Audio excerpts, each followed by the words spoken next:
Hello everyone, I am Sudhanshu Mahajan. I have secured All India Rank 4 in Engineering Service Examination 2021. Firstly, I would like to give my brief introduction about me. I hail from Jammu City. I did my schooling from St. Peter High School and KNIT Jammu. After that, I joined NIT Srinagar and in Civil Engineering in 2014. After that, I completed my BTech in 2018 and then I started preparing for Engineering Service Examination. I gave my first attempt in 2019. As we know that engineering service examination is a three-stage process. Firstly, I would like to start with prelims. Prelims में क्या होता है, आपको 100 questions करने होते हैं पहले paper में और 150 क्वेश्चंस करने होते हैं सेकंड पेपर में। 100 क्वेश्चंस में आपका नॉन टेक्निकल जो पोर्शन होता है वो डिस्ट्रीब्यूटेड होता है 10 सब्जेक्ट्स के बीच में। मेरे जो कोशिश होती थी कि जैसे मैथ्स, एप्टी और जो सब्जेक्ट्स हैं जो काफ़ी सिक्योरिंग है उनमें कोशिश करूँ मैक्सिमम से मैक्सिमम अचीव कर पाऊँ।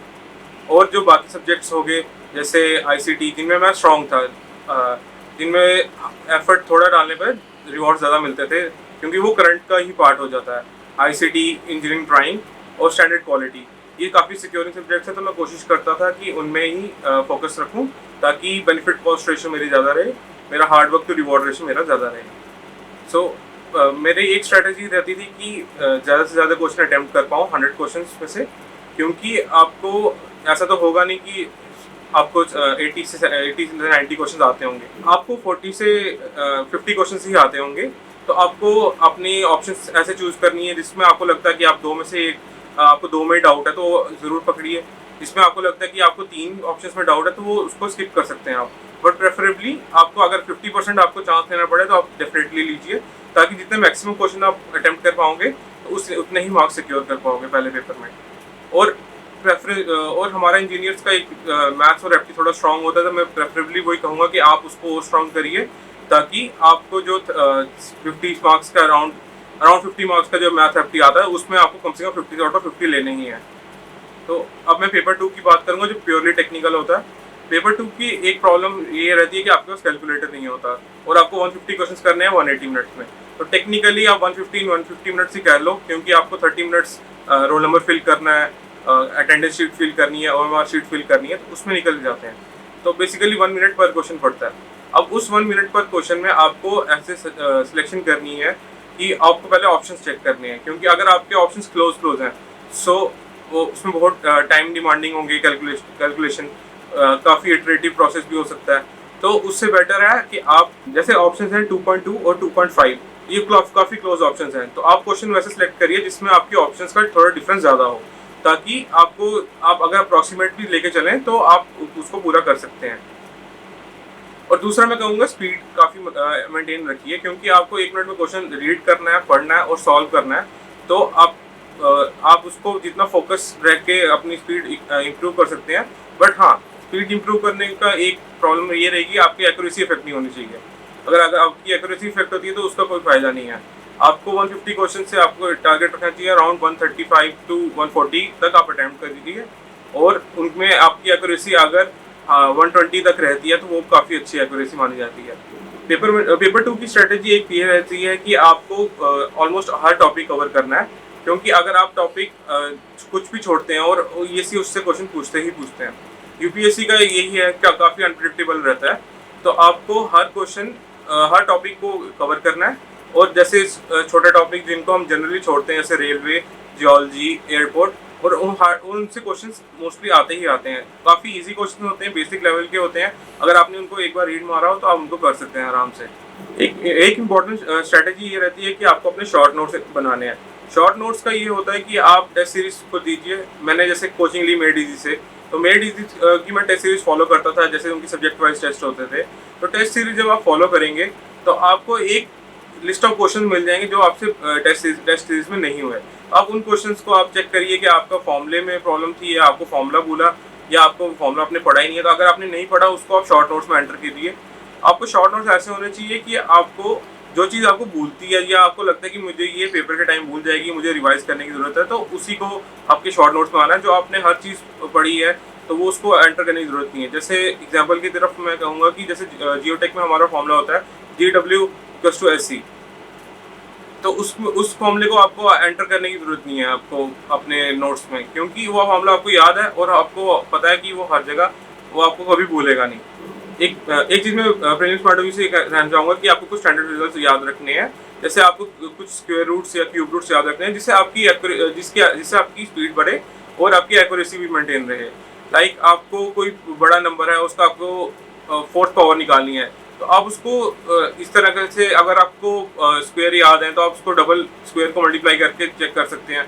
तो ऐसे आपको अपनी ट्रिक्स निकालनी पड़ेगी। जैसे हमारा हाइड्रो पावर में क्वेश्चन आते हैं, इसमें 5/4 पावर होती है, 3/4 पावर होती है, तो उनके लिए आपको थोड़ी ट्रिक्स बनानी पड़ेगी, कुछ स्टैंडर्ड रिजल्ट्स याद रखने पड़ेंगे, जिससे आपकी कैलकुलेशन फास्ट हो जाए और एक्यूरेसी इंप्रूव हो पाए।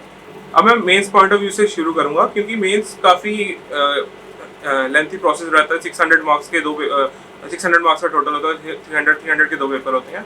तो इसमें आपका काफ़ी इंटेंसिव स्टडी होनी चाहिए, आपका काफ़ी सिलेबस पूरा करना चाहिए आपको, ताकि आपका कोई भी टॉपिक छूटे नहीं। क्योंकि लास्ट जैसे इस बार हम देख सकते हैं कि हमारा एस्ट्रोनॉमिकल सर्वे से क्वेश्चन आया, जिसको हम कभी एक्सपेक्ट ही नहीं करते थे।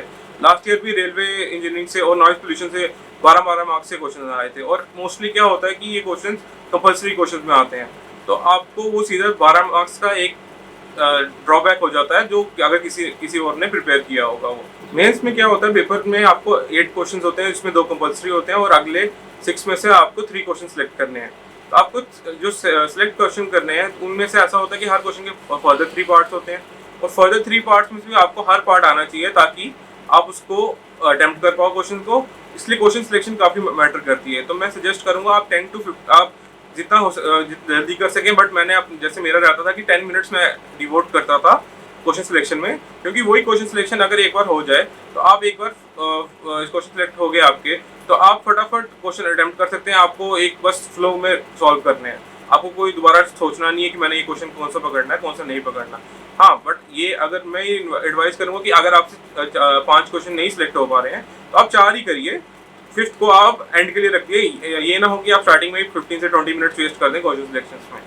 जब आप मेंस की पढ़ाई कर रहे हो या की बुक सॉल्व कर रहे हो, एक जो मेरी रहती थी एडवाइस की, मैं अपने क्वेश्चंस को मार्क कर देता था। लाइक मैं एंड में बुक के या अपनी नोटबुक के एंड में क्वेश्चंस मार्क कर देता था, पेज नंबर लिख देता था और बुक का नाम लिख देता था। इससे क्या होता था कि मैंने एंड के लिए एक क्वेश्चन बैंक तैयार कर लिया था कि मुझे यही क्वेश्चन सॉल्व करने, और मुझे इन्हीं क्वेश्चंस को रिवाइज करना है, क्योंकि ये मेरे से क्वेश्चन सॉल्व हो नहीं पाए या मुझे इनमें कोई प्रॉब्लम आई सॉल्व करने में।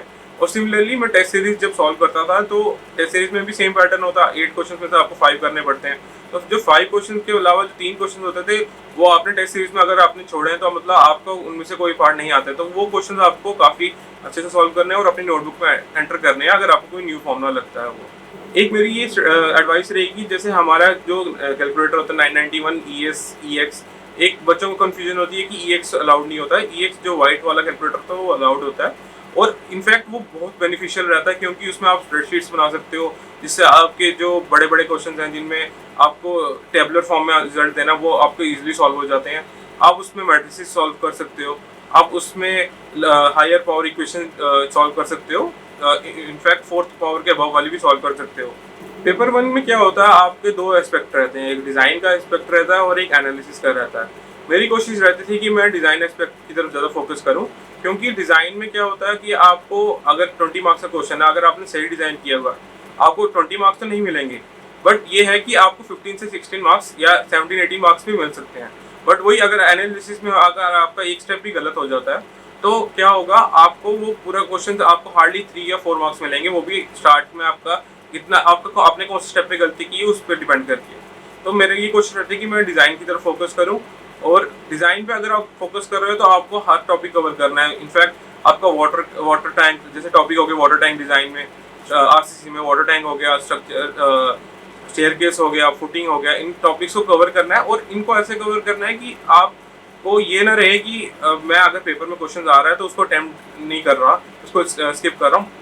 ये टॉपिक ऐसे होना चाहिए कि ये क्वेश्चन आएगा तो मैंने वो करना ही सॉल्व, क्योंकि मेरा एनालिसिस थोड़ा वीक है, तो मैं डिज़ाइन की तरफ फोकस कर रहा हूँ, तो मुझे डिज़ाइन के सारे क्वेश्चंस पकड़ने ही हैं। पेपर 2 की एक मिथ रहती है कि लोगों को लगता है कि थ्योरी के मार्क्स नहीं मिलते, बट अगर आपने, जैसे एग्जांपल दूंगा, 15 मार्क्स का क्वेश्चन है, अगर आप उसमें आपने 10 पॉइंट्स भी लिखे हैं, तो 10 पॉइंट्स में से आपको अगर उनको क्वेश्चन, अगर आपने पॉइंट सही लिखे हैं तो आपको चांसेस हैं कि 10 मार्क्स मिल सकते हैं, नहीं तो 8 to 9 मार्क्स मिल सकते हैं आपको। बट वही अगर आपने 15 मार्क्स का एक न्यूमेरिकल पकड़ा है जिसमें आपको फॉर्मूले में कन्फ्यूजन है और अगर आपको फॉर्मूला ही गलत हो गया तब तो आपको हार्डली 1 से 2 मार्क्स मिलेंगे। तो मैं सजेस्ट करूंगा, अगर आप थ्योरी के अगर आपको पॉइंट्स आते हैं तो ज़रूर पकड़िए थ्योरी। ऐसा नहीं है कि थ्योरी के मार्क्स नहीं मिलते हैं। मेरे एग्जाम्पल रह चुकी है, मैंने क्वेश्चन पकड़े हैं थ्योरी के, मुझे मार्क्स मिले हैं। मेरे फ्रेंड है रैंक 12, उनको भी मार्क्स मिले हैं थ्योरी के। तो ऐसा नहीं है कि थ्योरी के मार्क्स नहीं मिलते। जैसे इस बार एक क्वेश्चन आया था बेसिक्स इक्वेशन का। तो बेसिक्स की इक्वेशन जनरली हम याद नहीं रखते क्योंकि वो काफ़ी टीडियस रहती है।